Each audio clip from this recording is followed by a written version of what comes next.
Salut à toi, c'est Hermès, ton moniteur auto-école, enseignant de la conduite et de la sécurité routière. Aujourd'hui, je te propose un examen complet du code de la route, commenté et corrigé. Allez, on perd pas de temps, on commence tout de suite. Question numéro 1. Je tourne à droite, j'ai la priorité sur le véhicule blanc. Oui, réponse A, non, réponse B.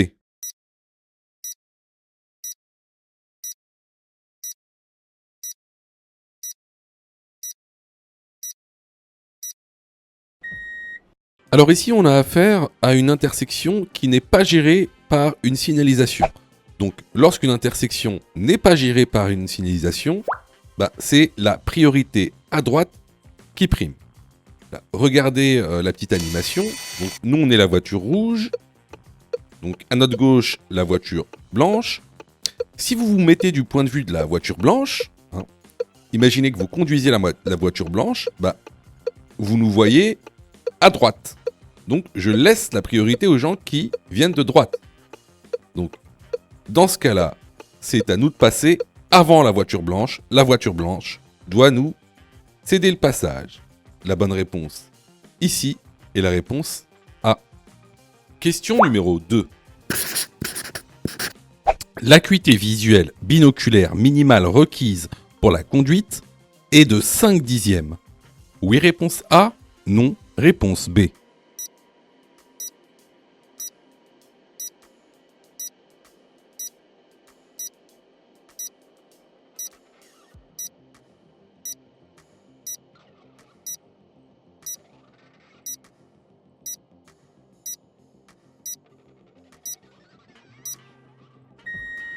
Alors, tout d'abord, c'est quoi l'acuité visuelle?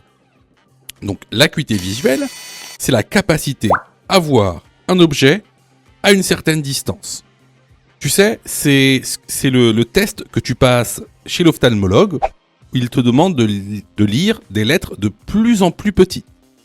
Donc, après ce test, il te donne ta note, c'est-à-dire ton acuité visuelle. L'acuité visuelle minimale requise est de 5 dixièmes pour les deux yeux. Qu'est-ce que ça veut dire? Ça veut dire que si dans un œil tu as 2 dixièmes et sur l'autre tu as 8 dixièmes, alors tu as 5 dixièmes d'acuité visuelle. Et tu es apte à conduire. Sache que cette acuité visuelle, elle est calculée en prenant en compte le fait que tu as une correction ou non. Donc, elle est comptée avec le fait que tu portes des lunettes ou non. Alors, il y a une petite exception. C'est l'exception qui confirme la règle. Il y a une petite exception. Qu'est-ce qui se passe quand je perds un œil? Ça peut arriver, perdre un œil.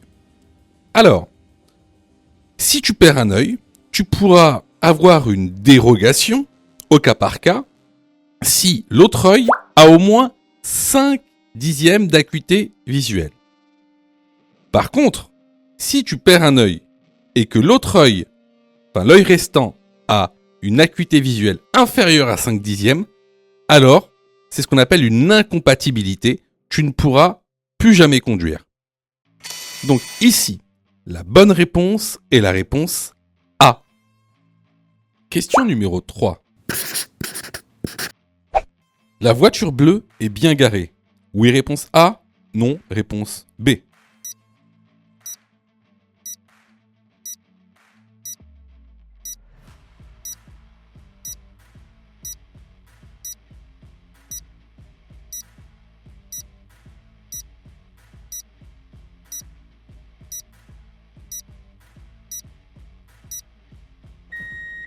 Alors, vous devez savoir qu'il existe 4 types de stationnement interdits. Vous avez les stationnements abusifs, les stationnements gênants, les stationnements très gênants et les stationnements dangereux. Alors, je vous incite fortement à aller dans la formation pour savoir quels sont ces 4 stationnements interdits et leur signification. Aujourd'hui, on va seulement parler des stationnements très gênants. Pourquoi? Bah, tout simplement parce que ici, la voiture bleue est garée sur un trottoir. Donc, se garer sur un trottoir donc, constitue donc une infraction de stationnement très gênant. Donc ça, c'est 135 euros, 135 euros d'amende. Donc ça, c'est une infraction de classe 4. Également, donc certes, il est garé sur un trottoir, donc stationnement très gênant. Mais en plus de ça, regardez bien, il y a un passage piéton. Et sachez qu'il est interdit de se garer à moins de 5 mètres avant un passage piéton. Pourquoi ? Parce qu'en fait, ça constitue également un stationnement très gênant. C'est-à-dire que là, si un policier veut verbaliser, il va pas seulement verbaliser pour le fait que vous soyez dans un trottoir. Il va également verbaliser pour le fait que vous soyez 5 mètres avant un passage piéton. Donc là, c'est 2 amendes de 135 euros. 2 amendes. Donc ici, effectivement, la bonne réponse est la réponse B. Hein. La voiture bleue est très mal garée. Question numéro 4. Ce véhicule est équipé du système de surveillance de l'angle mort. Oui, réponse A. Non, réponse B.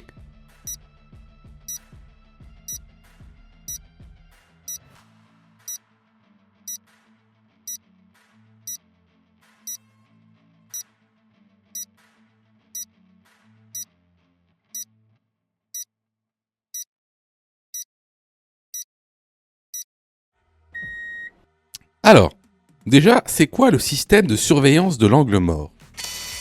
C'est une aide à la conduite qui va permettre au véhicule de repérer automatiquement tous les autres usagers de la route qui se trouvent sur ton angle mort.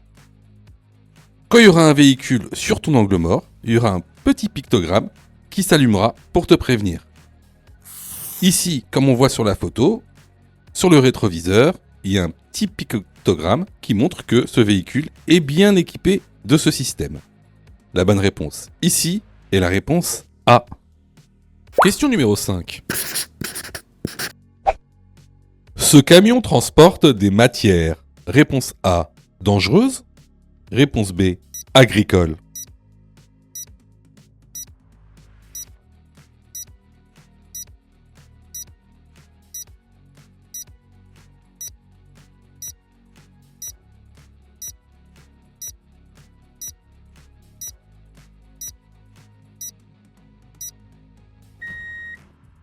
Alors, effectivement, ce camion transporte des matières dangereuses. Regarde, ici, on a un petit panneau rectangulaire orange. Alors, ce panneau, c'est ce qu'on appelle une plaque code de danger. Donc, la partie haute représente le code du danger et la partie basse représente le code matière. Donc, quand on parle de code de danger, c'est-à-dire c'est le danger encouru. Par exemple, matériaux explosifs, gaz dangereux. Et en dessous, ce qu'on appelle le code matière. Ça va être la matière correspondante. Par exemple, du chlore. Par exemple, du butane. Par exemple, de l'essence. Alors, juste à côté, si tu regardes bien, il y a un panneau losange. Alors ça, c'est ce qu'on appelle une plaque symbole de danger. En fait, c'est une plaque qui va représenter le danger encouru. Alors, il y a à peu près 9 classes de danger. Par exemple, la classe 1, où il y a marqué 1, ça va être les matières explosives. La classe 2, ça va être les gaz. La classe 3, ça va être les liquides inflammables. Et regarde, nous, sur notre camion, c'est un losange de classe 9. Alors, les losanges de classe 9, ça représente les matières et les objets dangereux. Et juste à côté, tu as aussi un autre losange qui, lui, vient préciser, en fait, la classe en disant que ces produits représentent un danger pour l'environnement. Alors, autre chose bonne à savoir, il faut savoir que ces camions qui transportent des matières dangereuses, alors, doivent apposer la plaque code de danger à l'avant et à l'arrière du véhicule. Quant à la plaque symbole de danger, elle doit être apposée à l'arrière du véhicule et sur le flanc du véhicule. Bien sûr, leur nombre dépendra de la longueur du camion. Donc ici, pour répondre à la question, effectivement, ce camion transporte des matières dangereuses. La bonne réponse est la réponse A. Les vidéos sont totalement gratuites, donc abonne-toi pour aider la chaîne et surtout, active les notifications pour être prévenu des dernières vidéos et avoir ton code beaucoup plus rapidement. Question numéro 6. Ce bouchon est celui du réservoir. Réponse A, du liquide de refroidissement. Réponse B, d'huile. Réponse C, du liquide de frein. Réponse D, du liquide lave-glace.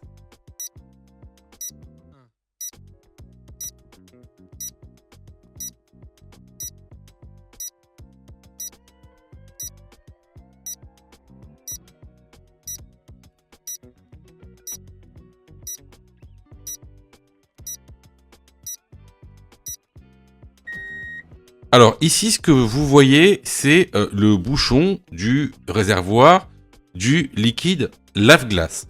Alors comment on le reconnaît, comment on le différencie par rapport aux autres bouchons? Lorsque vous ouvrez le capot, vous allez voir que vous allez avoir accès à 4 réservoirs. Alors, ce qu'on vient de voir, donc le réservoir du liquide lave-glace, avec en général un bouchon bleu et des lave-glaces, avec un petit pictogramme de lave-glace dessus. Ensuite, vous avez le bouchon du liquide de refroidissement qui est en général est noir, avec un pictogramme dessus. Alors, ce qui est bien, c'est que ce pictogramme que tu vois dessus, ça correspond au voyant qu'il y a sur ton tableau de bord. Et ça, c'est quoi comme voyant? C'est le voyant qui indique que tu as un problème de refroidissement dans le véhicule. Ensuite, tu as le bouchon du liquide de frein. Le bouchon du liquide de frein, il est ici. En général, il est noir avec des pictogrammes jaunes. Et regardez ce qu'il y a comme pictogramme. Ce pictogramme, c'est quoi? C'est le voyant qui s'allume dans ton tableau de bord quand tu as un problème de liquide de frein, justement. Avec un point d'exclamation à l'intérieur pour dire qu'il y a un problème, tout simplement. Et enfin, tu as ici le bouchon du réservoir d'huile, d'accord? Et regarde le pictogramme qu'il y a dessus, c'est le voyant qui s'allume sur ton tableau de bord lorsque tu as un problème d'huile moteur. Donc c'est comme ça qu'on reconnaît quel bouchon appartient à quel liquide et quel réservoir. Donc ici, pour répondre à la question, la bonne réponse est la réponse D. Question numéro 7. Le panneau de forme triangulaire indique un danger permanent. Oui, réponse A. Non, réponse B.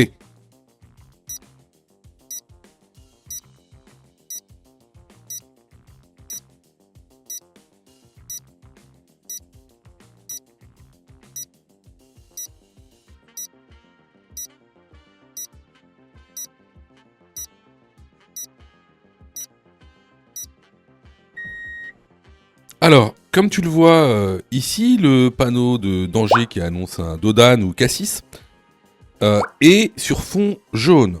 Donc, un panneau de danger sur fond jaune indique un danger temporaire.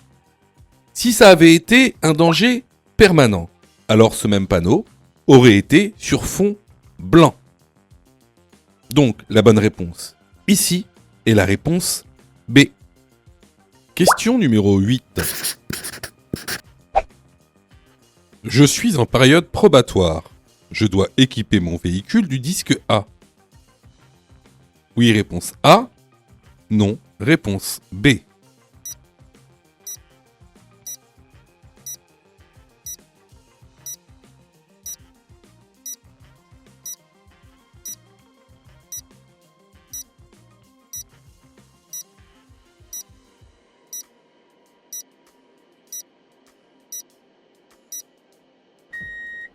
Alors, durant ma période probatoire, je dois obligatoirement apposer le disque A à l'arrière de mon véhicule. Si vous le faites pas, c'est une contravention de deuxième classe et vous risquez une amende de 35 euros. La bonne réponse ici est la réponse A. Question numéro 9. À cette intersection, je peux tourner à gauche. Oui, réponse A. Non, réponse B.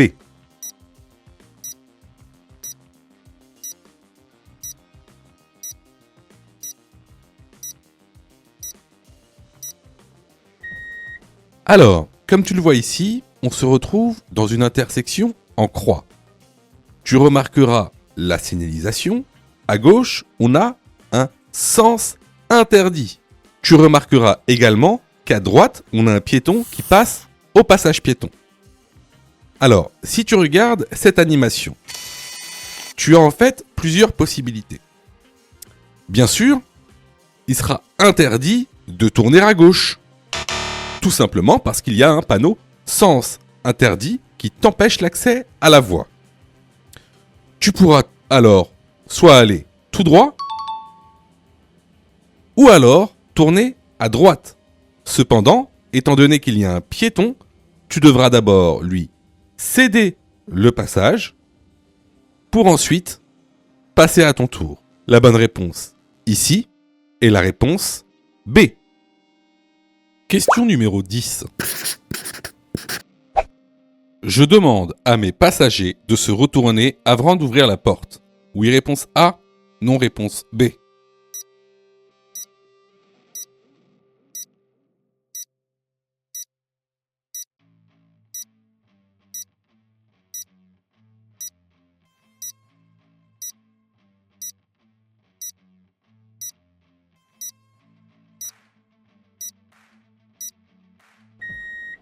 Alors, bien sûr, je demande à mes passagers d'ouvrir la porte afin de vérifier l'angle mort pour savoir s'il n'y a pas un autre véhicule.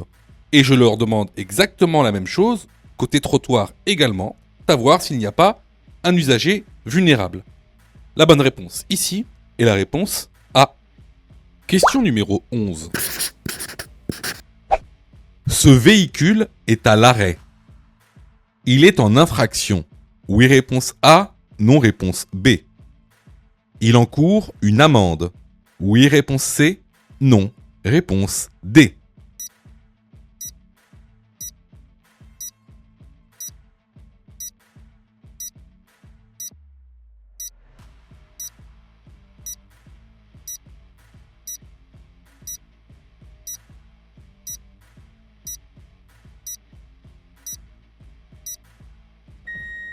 Alors, ici, comme tu le vois bien, ce véhicule, il s'est arrêté à un emplacement qui empêche le dégagement des autres automobilistes. C'est une infraction, c'est ce qu'on appelle un stationnement gênant, qui est sanctionné par une amende de 35 euros. De plus, si vous ne retirez pas votre voiture à temps, vous risquez une immobilisation, donc une mise en fourrière. Les bonnes réponses ici sont les réponses A et C. Question numéro 12. Je peux installer ce siège. Réponse A, à l'arrière du véhicule. Réponse B, à l'avant du véhicule, avec l'airbag activé.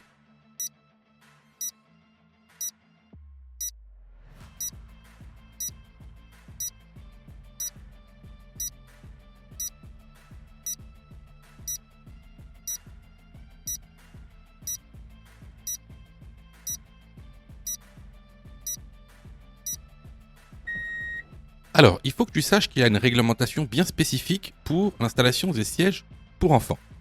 Il existe 3 types de sièges pour enfants. Les sièges à coque, les sièges baquets et les sièges à dossier.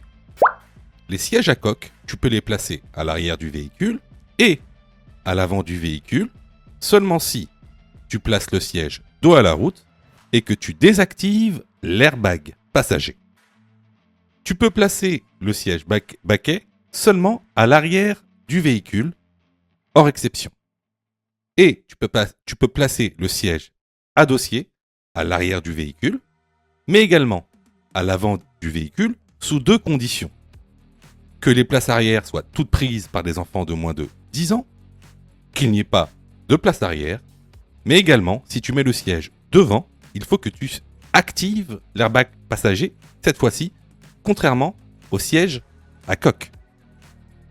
Donc, ici, je peux installer ce siège, qui est un siège à coque, à l'arrière du véhicule. Par contre, si je le place à l'avant, je devrais désactiver l'airbag passager. Les bonnes réponses ici est la réponse A. Sais-tu que Mon Code de la route est aussi une plateforme pédagogique qui te permet de passer ton examen du code à partir de seulement 9,90 €. Et on a même conçu, spécialement pour toi, un programme qui te permet d'obtenir ton code en un temps record. C'est le programme Mon Code en 10 jours.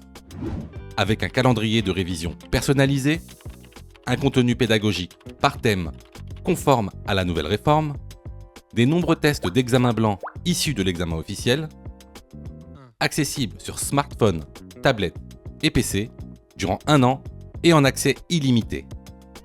Et surtout, cette formation est 100% remboursée en cas d'échec à l'examen. Alors, si tu souhaites obtenir ton code du premier coup sans te ruiner et sans risque, rejoins notre programme en cliquant sur le lien en description de la vidéo. Pour ça, tu as juste à cliquer sur le lien en description et à choisir ta formule. Question numéro 13. La pression des pneus a une influence sur la consommation de carburant. Oui, réponse A. Non, réponse B. La vérification de la pression des pneus doit être réalisée. C. Tous les ans. D. Tous les mois.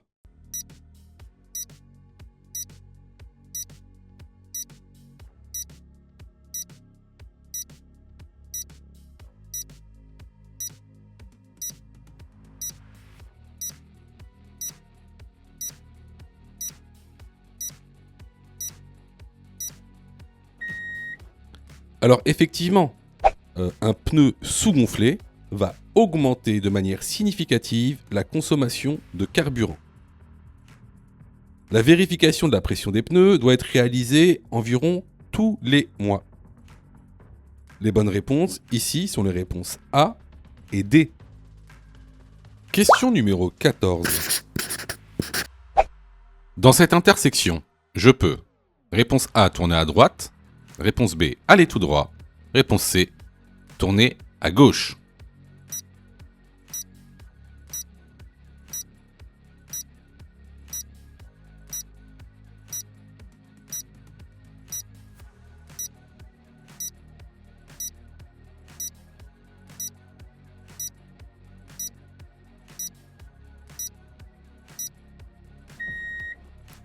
Alors, comme vous pouvez le voir juste ici, on a un panneau qui est un panneau de sens interdit.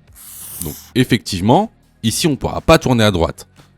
Tout droit, il n'y a aucun panneau qui nous interdit l'accès, et à gauche non plus. Donc ici, on pourra tourner à gauche et aller tout droit. Les bonnes réponses sont les réponses B et C. Question numéro 15. La distance d'arrêt d'un tramway est plus grande que celle d'une voiture roulant à la même vitesse. Oui, réponse A. Non, réponse B.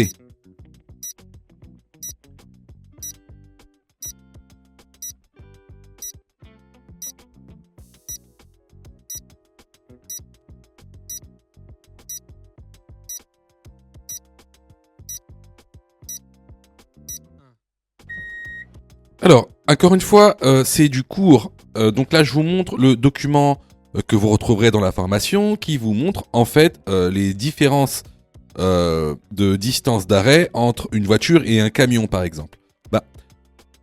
Plus un véhicule sera lourd, plus sa distance d'arrêt sera longue, due à sa masse. Donc effectivement, un tramway étant beaucoup plus lourd qu'une voiture aura une distance d'arrêt beaucoup plus grande que celle d'une voiture. Donc ici, la bonne réponse est la réponse A. Question numéro 16. Plus je roule vite, plus la distance parcourue durant le temps de réaction est grande. Oui, réponse A. Non, réponse B.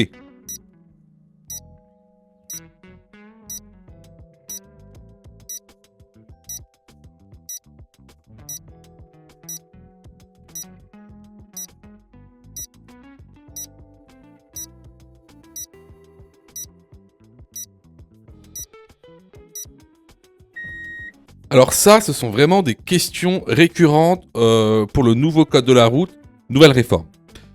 Faut vraiment que vous maîtrisiez ce sujet-là. Alors, avant toute chose, c'est quoi le temps de réaction ? Le temps de réaction, c'est un temps qui est égal à 1 seconde. Tout le monde a ce temps de réaction-là, dans des conditions normales, bien sûr. Faut pas avoir bu, ni fumé, ni avoir pris de la drogue. Donc, le temps de réaction est d'environ 1 seconde pour un être humain. Pendant ce temps, qu'est-ce que vous faites ? Tout d'abord, vous allez percevoir un danger. Ensuite, vous allez analyser le danger. Ensuite, vous allez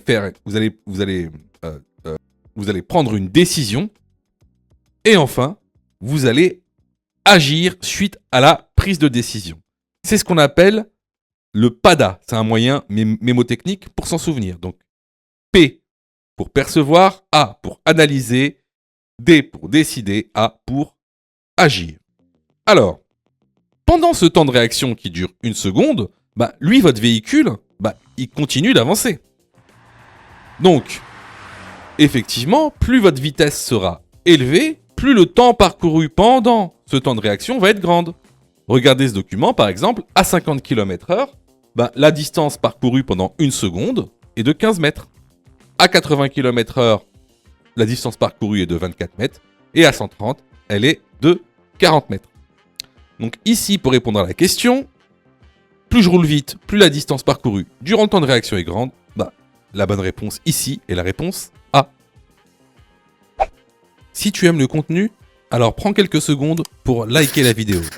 C'est très important. Cela nous permet d'être mieux référencés et donc de te présenter encore plus de vidéos pour que tu puisses obtenir ton code le plus rapidement possible. Question numéro 17. La prise de médicaments peut être déconseillée pour la conduite. Oui, réponse A. Non, réponse B.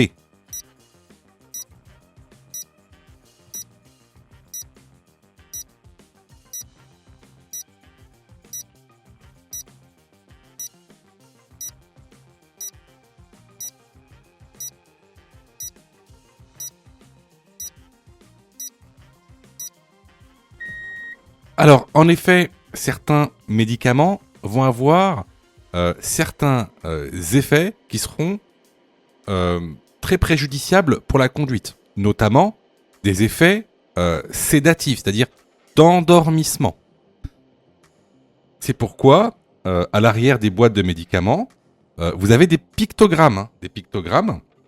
Alors, vous avez le pictogramme de type 1, le pictogramme de type 2 et le pictogramme de type 3 qui vous indiquent la marche à suivre pour la conduite. Et donc, il y a même certains médicaments, comme les médicaments de niveau 3, où il faut avoir l'avis d'un médecin pour pouvoir conduire.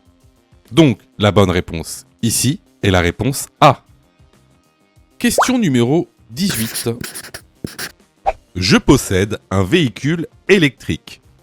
Avant un long trajet, je vérifie que le batterie est bien chargé en totalité. Oui, réponse A. Non, réponse B.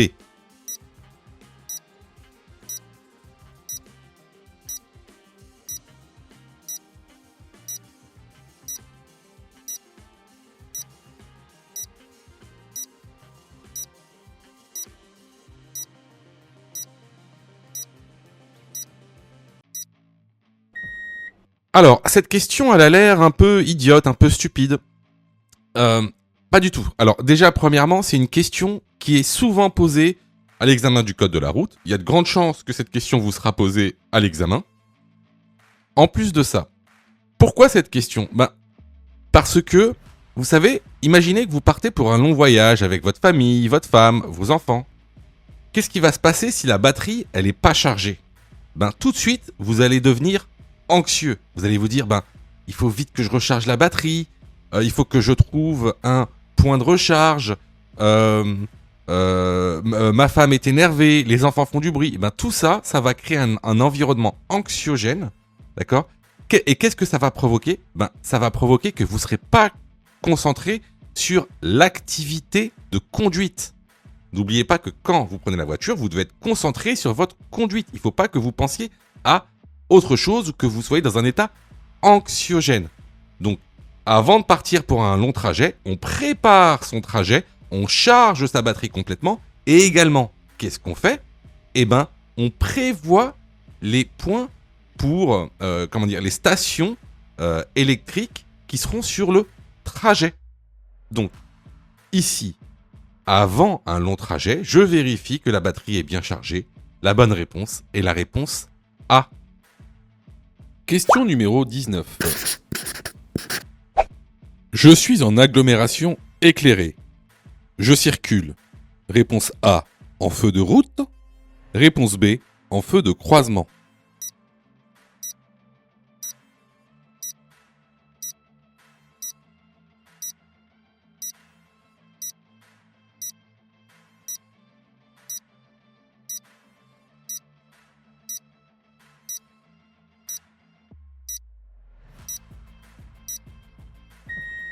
Alors ça, c'est une question de cours basique.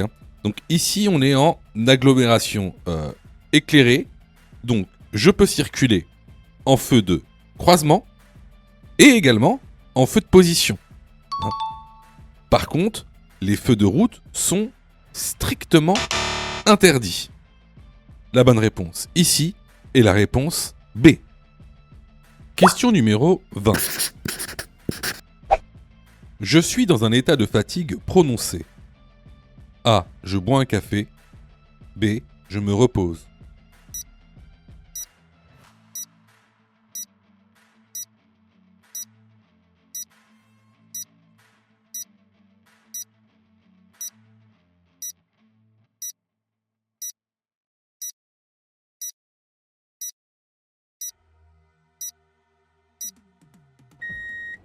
Alors ça, c'est la chose que... J'aime beaucoup cette question parce que beaucoup de gens pensent que boire un café va leur permettre de sortir momentanément d'un état de fatigue. C'est faux. Vous savez, si...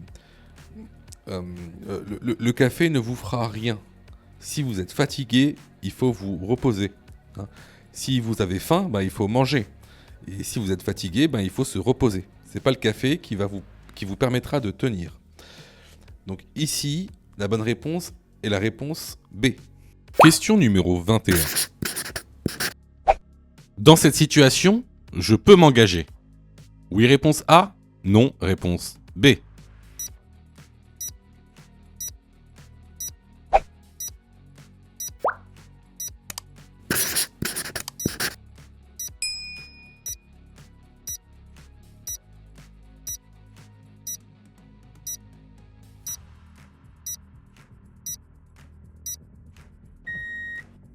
Alors là, vous avez vraiment de la chance. Question très simple, mais il y a des questions parfois très simples à l'examen officiel. Donc là, vous voyez bien qu'il y a un feu rouge. On s'arrête au feu rouge. Donc ici, je ne m'engage pas. La bonne réponse est la réponse B. Question numéro 22. Je suis témoin d'un accident avec dommages corporels. Lorsque j'alerte les secours, je dois leur communiquer. Réponse A, l'identité de la victime. Réponse B, l'état de la victime. Réponse C, le lieu exact de l'accident.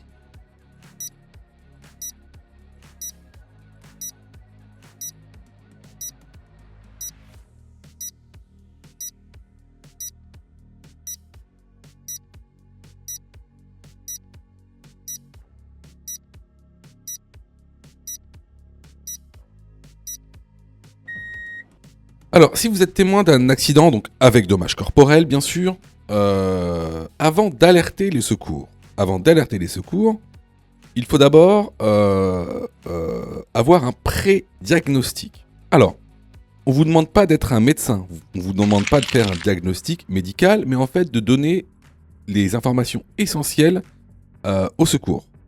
Alors, tout d'abord, ça va être des informations pratiques. C'est-à-dire, ça va être des informations de lieu. Il faudra donner l'adresse exacte si vous êtes en agglomération. Mais si par exemple vous êtes sur une route que vous ne connaissez pas ou une autoroute, il faudra aussi donner des informations assez précises pour que les secours puissent venir rapidement. Alors, par exemple, si vous êtes sur une route ou une autoroute, il faudra donner le numéro de la route ou de l'autoroute. Il faudra aussi donner le sens de circulation dans lequel vous êtes. Par exemple, je suis sur la A13 direction Versailles. Le plus simple, par exemple, lorsque vous êtes dans une route ou une autoroute, c'est par exemple de donner les indications qu'il y a sur les bornes kilométriques. Vous vous souvenez, on a vu ça plusieurs fois. Donc il y a des bornes kilométriques sur les autoroutes, mais sur les routes aussi. Donc ça permettra au secours d'avoir une localisation précise et donc d'intervenir le plus rapidement possible. Alors ensuite, il y aura on va dire un pré-diagnostic global de l'état de la victime. Donc il faudra donner comme information, donc est-ce que la victime est consciente ou non? Est-ce que la victime respire ou non? Est-ce que la victime peut se déplacer ou non? Est-ce que la victime a une hémorragie externe ou non? Voilà. Donc c'est un pré-diagnostic, on va dire, global. Donc ici, pour répondre à la question, est-ce qu'on donne l'identité de la victime? Non, clairement, ça n'a aucune importance de donner le nom, le prénom, la date de naissance de la victime. Par contre, donner l'état de la victime et le lieu exact de l'accident, c'est primordial.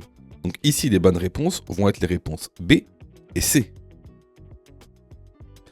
Alors, attention, tout ce qui est dit sur cette chaîne concernant les premiers secours à la personne ne sont valables que pour l'examen du code de la route.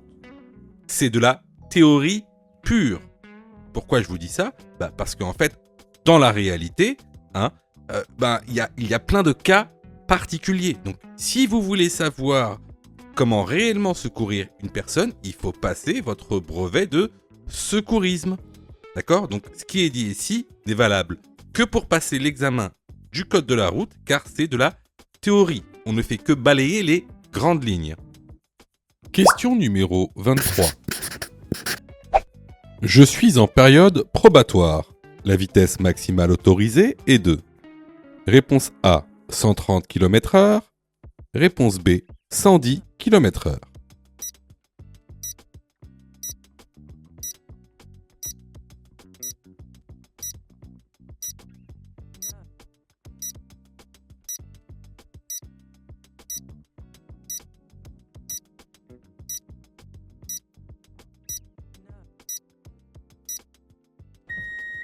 Alors ici, comme les panneaux le montrent, on est sur autoroute. Donc là également, je vous montre le document que vous retrouverez dans l'information qui indique les vitesses maximales autorisées selon les types de route. Comme tu le vois, la vitesse maximale autorisée en période probatoire sur autoroute est de 110 km/h. La bonne réponse ici est la réponse B. Question numéro 24. Ce panneau indique réponse A, un emplacement d'arrêt d'urgence. Réponse B, une place de parking.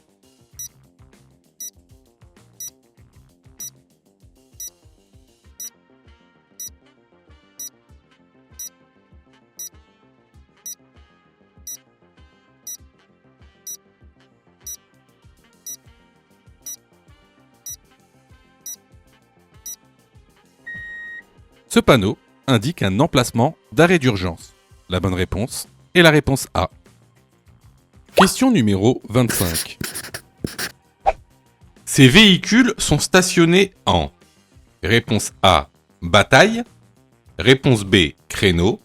Réponse C, épi.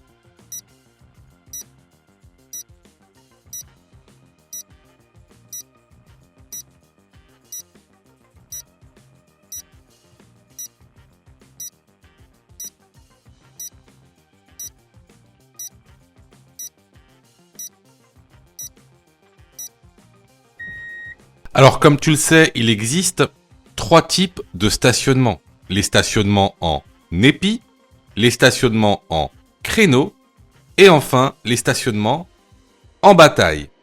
Les stationnements en bataille, c'est lorsque les véhicules sont garés perpendiculairement à la route. Donc ici, ces véhicules sont stationnés en bataille. La bonne réponse est la réponse A. Question numéro 26. Cette commande permet A. D'ajuster la hauteur des feux, B. D'ajuster la hauteur des roues.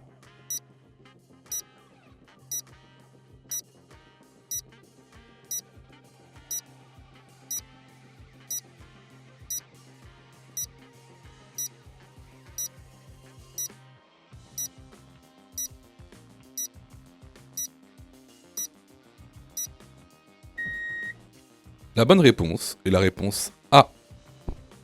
Je vois que tu es super motivé pour avoir ton code.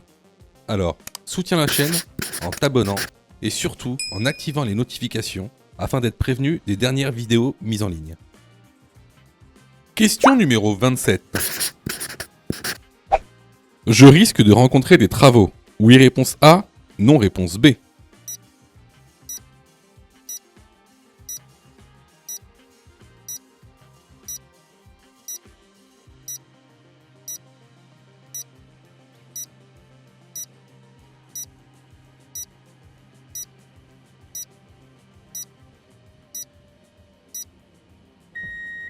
Alors effectivement, là c'est une question très simple. Le panneau qui est à côté de l'ouvrier, c'est un panneau qui avertit de travaux sur la route. Donc ici la bonne réponse est la réponse A.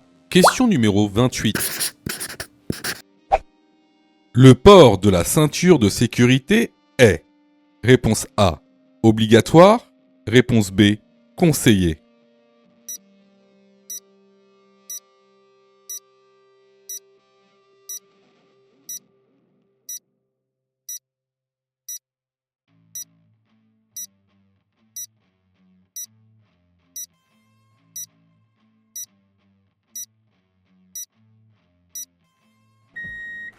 Alors, comme le montre le document que vous retrouverez dans la formation, le port de la ceinture de sécurité est obligatoire. Alors, concernant les conducteurs, si vous ne portez pas votre ceinture, c'est une contravention de 4e classe, avec un retrait de 3 points sur le permis et une amende de 135 €. La bonne réponse ici est la réponse A. Question numéro 29. Je dois céder le passage au véhicule en face avant de tourner. Oui, réponse A. Non, réponse B.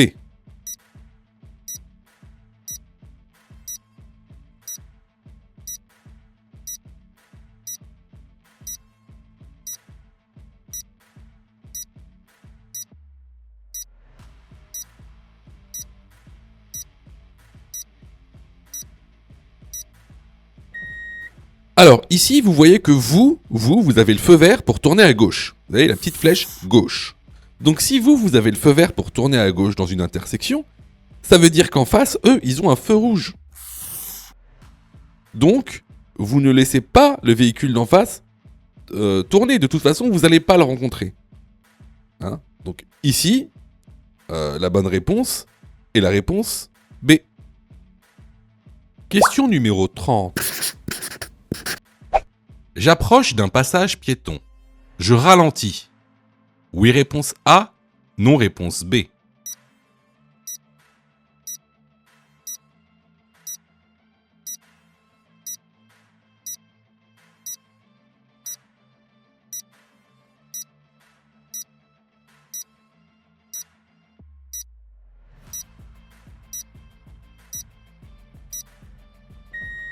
Alors ici, si tu remarques, donc on a un passage piéton à quelques mètres de nous, et à droite, on a des bus qui sont à l'arrêt.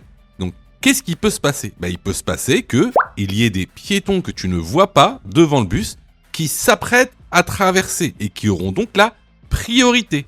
Donc ici, ce qu'on fait par mesure de sécurité et par manque de visibilité, on va ralentir. La bonne réponse ici est la réponse A. Question numéro 31. Les piétons sont prioritaires sur le tramway. Oui, réponse A. Non, réponse B.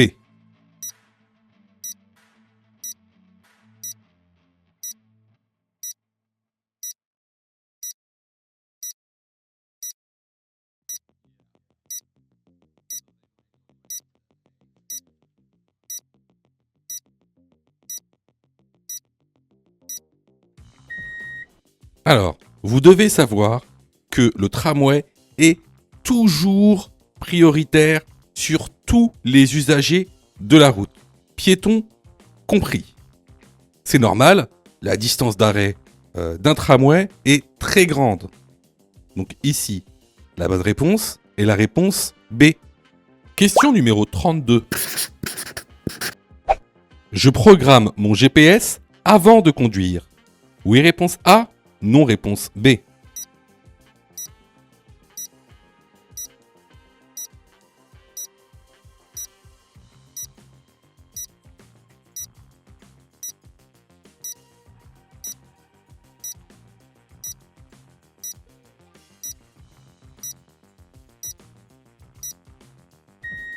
Alors effectivement, il ne faut jamais programmer son GPS pendant la conduite.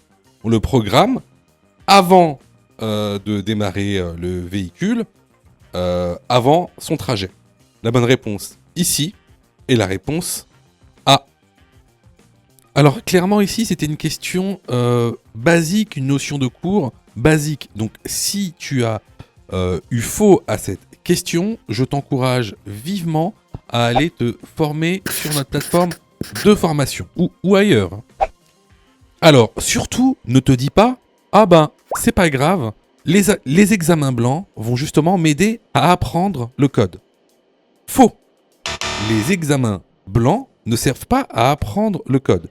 Les examens blancs servent à tester si tu as, oui ou non, assimilé le contenu pédagogique. Alors, quelle est la meilleure méthodologie pour passer le code, c'est-à-dire quelle est la meilleure méthodologie pédagogique? Alors, tout d'abord, il va falloir apprendre les cours par thème. Hein. Vous savez, il y a aujourd'hui 10 thèmes avec la nouvelle réforme. Une fois que tu auras appris ces 10 thèmes et tous les contenus de ces 10 thèmes, alors tu pourras passer à des exercices d'entraînement par niveau de difficulté. Tout d'abord les exercices faciles, les exercices moyens et les exercices difficiles. Une fois ce travail effectué, là, tu pourras t'exercer à faire des examens blancs. Surtout, ne pense pas que les examens blancs vont t'aider à apprendre. Ce n'est pas vrai. Et d'ailleurs, c'est pour ça que beaucoup de gens ratent leur code de la route. N'oubliez pas que le taux de réussite au code de la route est d'environ 60%. C'est-à-dire qu'il y a quasiment 40% des personnes qui échouent au code de la route, justement parce qu'ils n'ont pas la bonne méthodologie pédagogique. Donc ici, si tu t'es trompé à cette question, je t'encourage vivement à venir sur notre plateforme pédagogique et à participer à la formation. Pour ça, tu as juste à cliquer sur le lien en description et à choisir ta formule. Question numéro 33. Ce témoin s'est allumé. Réponse A. Je m'arrête dès que possible. Réponse B. Je continue mon trajet.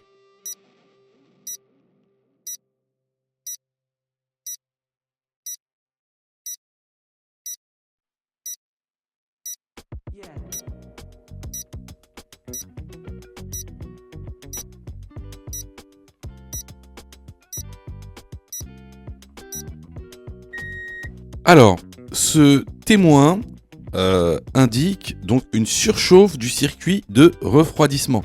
C'est le témoin le plus grave que tu puisses avoir dans une voiture, car il refroidit ton moteur. Donc, dans ce cas-là, on s'arrête dès que possible, en sécurité bien sûr. Surtout, on ne continue pas son trajet. La bonne réponse, ici, est la réponse A. Question numéro 34. Je peux m'arrêter au niveau de la station de bus. Oui, réponse A. Non, réponse B.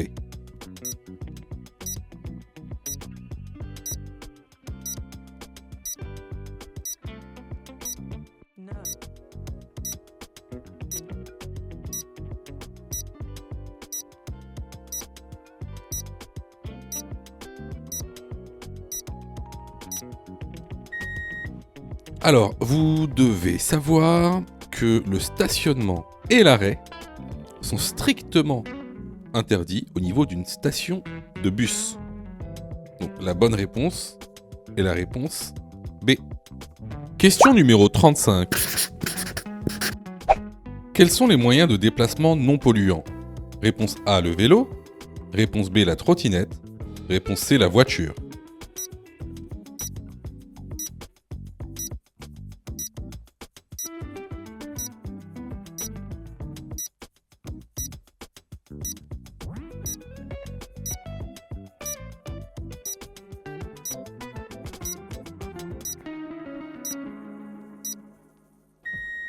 Alors ici, bien sûr, comme moyen de déplacement non polluant, on aura tout d'abord le vélo et puis la trottinette. Bien sûr, la voiture ne sera pas un moyen de déplacement non polluant car il émet du CO2. Les bonnes réponses ici sont les réponses A et B. Question numéro 36. Je roule sans assurance. Je risque une annulation de permis. Oui, réponse A. Non, réponse B.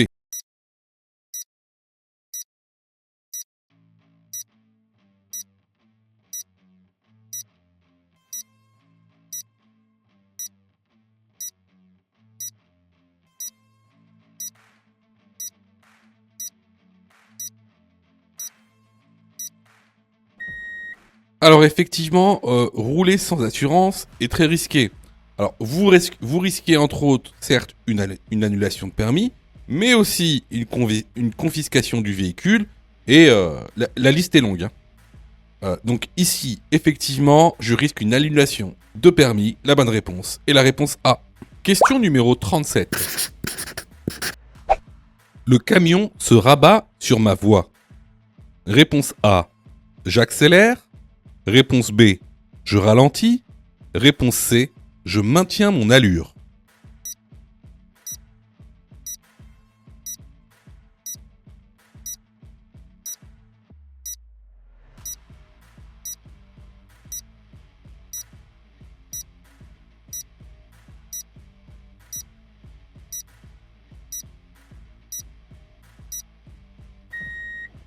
Alors ici, on a un camion qui se rabat sur notre voie. Alors, si j'accélère, qu'est-ce qui va se passer? Si j'accélère, je vais rentrer en collision directe avec le camion. Et en plus, ce sera moi le fautif. Ensuite, est-ce que je maintiens mon allure? Si je maintiens mon allure, c'est vrai, il ne va pas y avoir de collision et le camion pourra s'insérer. Cependant, regardez bien, si je maintiens mon allure, ma distance de sécurité ne sera pas suffisante. Parce que déjà, ici, il n'y a même pas une seule ligne de rive qui nous sépare. Or, pour une distance de sécurité réglementaire, il en faut 2. Donc ce que je fais ici, c'est que je ralentis pour pouvoir disposer d'une distance de sécurité réglementaire de 2 lignes de rive.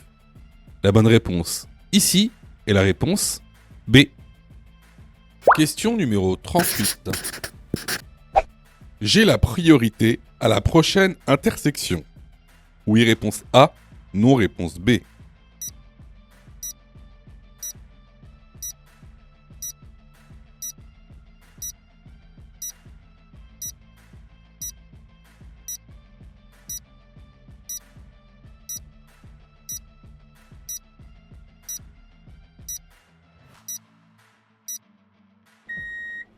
Alors, comme tu le vois, il n'y a aucune signalisation horizontale et aucune signalisation verticale. Donc, on est à l'approche d'une intersection sans signalisation. Cela veut dire que la priorité est à droite. Donc, je n'ai pas la priorité à la prochaine intersection. La bonne réponse ici est la réponse B. Je vous incite fortement à vous former, ça vous évitera beaucoup de problèmes. Par exemple, le fait de repayer pour repasser votre code pour à peine quelques points de raté. Donc pour ça, je vous conseille vraiment de vous former. Alors c'est bien de faire des exercices, c'est bien de faire des tests, des examens blancs, mais d'abord, il faut connaître son cours. Donc nous, on a mis en place une plateforme pédagogique pour tous les budgets et pour tous les besoins. Donc, vous avez donc la plus petite formule, qu'on appelle la formule basique, à 9,90 € par semaine. Celle-ci, elle est réservée à ceux qui ont déjà passé leur code et qui veulent une remise à niveau pendant une semaine. Ensuite, vous avez la formule standard, qui, elle, est valable pendant un an en illimité. Elle est à 19,90 €. Elle est valable un an en illimité. Cette formule, elle est réservée plutôt aux personnes qui n'ont jamais passé le code. Donc, à l'intérieur de la formule, tu auras tous les cours pédagogiques par thème, tous les exercices d'entraînement par thème, 30 examens officiels avec plus de 1200 questions commentées et corrections détaillées, toutes les fiches pédagogiques. Tu auras aussi droit à un suivi personnalisé pour voir ta progression et une équipe qui sera là pour répondre à tes questions. Ça, c'est pour les personnes qui n'ont jamais passé le code. Ensuite, vous avez pour ceux qui veulent obtenir leur code rapidement, vous avez la formule Mon code en 10 jours qui vous permet de passer votre code en 10 jours. Alors, cette formule-là, elle est spécifique. Elle a des modules pédagogiques spécifiques, accélérés, des fiches mémotechniques, des cours condensés avec l'essentiel, des exercices pédagogiques d'entraînement et un calendrier d'apprentissage personnalisé. Bien sûr, tu auras le droit à tous les cours pédagogiques aussi, toutes les fiches pédagogiques, tous les examens officiels, les 1200 questions commentées et détaillées. Et tu auras aussi un suivi personnalisé. Donc cette formation, elle est aussi valable pendant un an en illimité. Et en plus, elle est remboursée à 100% si tu échoues ton code. Donc tu auras juste à envoyer la preuve de ton échec et tu seras automatiquement remboursé. Ensuite, on a une dernière formule. Ça, c'est plutôt pour les personnes qui viennent d'arriver en France et qui aimeraient avoir des informations sur le passage du code et le passage du permis. Par exemple, les différents types de permis qui existent. Le permis normal, le permis accompagné, le permis encadré, le permis supervisé. Et aussi, si tu veux savoir comment tu peux te faire financer ton permis de conduire. Tous les organismes de financement qui peuvent financer soit à 100%, soit de manière partielle, ton permis. Bon, ça c'est réservé aux personnes qui viennent d'arriver en France et qui veulent avoir leur code. Donc voilà, on a voulu que ce soit une plateforme pour que tout le monde puisse se former au code de la route. Donc il y en a pour tous les budgets et surtout, il y en a pour tous les besoins parce que chaque personne a des besoins différents. Donc je vous incite vraiment à aller dans la formation. Alors pour y aller, c'est très simple. Dans chaque vidéo, vous voyez, vous allez dans description et il y a un lien vraiment en début de description. Donc il y a un lien. Tu cliques dessus, hein, tu cliques sur le lien. Oui, tu vois, il y a marqué plateforme de formation en ligne. Tu cliques sur le lien. Ce lien te ramène directement sur le site internet. Et là, tu cliques sur la formule qui te correspond. Ensuite, il ne te reste plus qu'à souscrire à la formation et tu auras accès directement donc à ton espace élève, à toute la plateforme pédagogique. Question numéro 39. Pour avoir une conduite éco-responsable, je diminue ma vitesse. Oui, réponse A. Non, réponse B.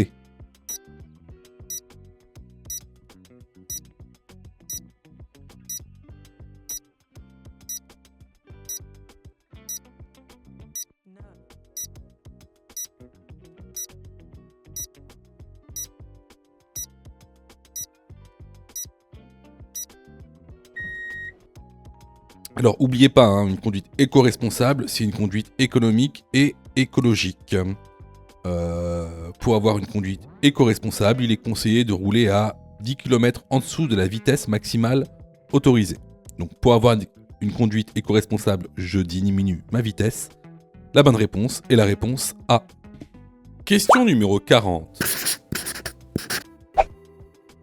Dans le cas numéro 1, le piéton a la priorité. Oui, réponse A. Non, réponse B. Dans le cas numéro 2, le véhicule a la priorité. Oui, réponse C. Non, réponse D.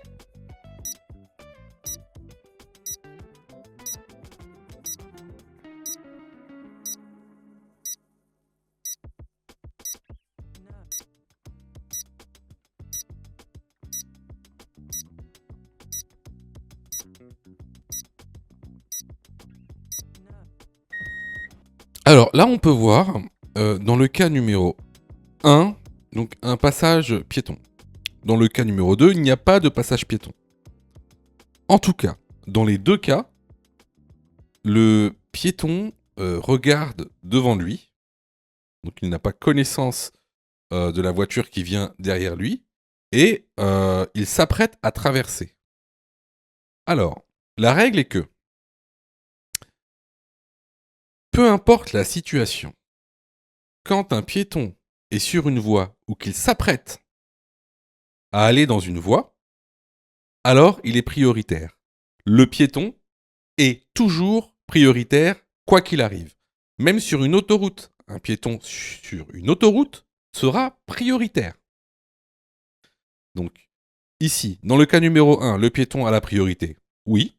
Dans le cas numéro 2, le véhicule a la priorité. Non. Les bonnes réponses sont les réponses A et D. Si tu as fait 8 fautes ou plus, ne panique pas. Rejoins-nous sur notre plateforme pédagogique en ligne en cliquant sur le lien en description de la vidéo. Tu pourras alors choisir la formule qui te convient. N'oublie pas de liker la vidéo et de t'abonner pour recevoir toutes les dernières notifications. Tu peux aussi continuer à t'entraîner en cliquant sur l'une des vidéos qui s'affichent.